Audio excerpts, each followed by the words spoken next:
sa lakas ng hangin, lumayo yung barko sa berth. Grabe lakas ng hangin.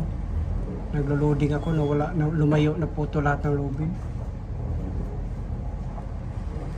Ito yung sitwasyon ng barko ngayon. Hindi na maka-loading dahil ang lahat ng lubid na putol. Hindi makadikit sa pantalan. Sa sobrang lakas ng ano. Sobrang lakas ng hangin. Grabe, yung pantalan.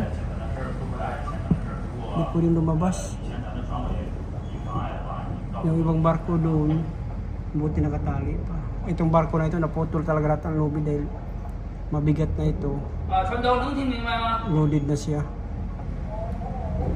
Humingi sila ng tulong sa pilot, baka yung pilot ano ng helicopter.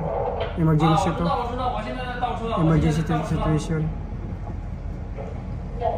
你现在首先保证安全啊！如果这个缆绳的话，嘎嘎紧的话，就躲开下来，然后盯住了那个纵距，盯住了纵距。我现在那个船头顶的有点往里去了，然后我现在再倒车啊。 Maalog talaga. Grabing alog talaga. Ang lalakas ng alog. Lahat ng lubid putol. 饮水这样的吗？饮水不来。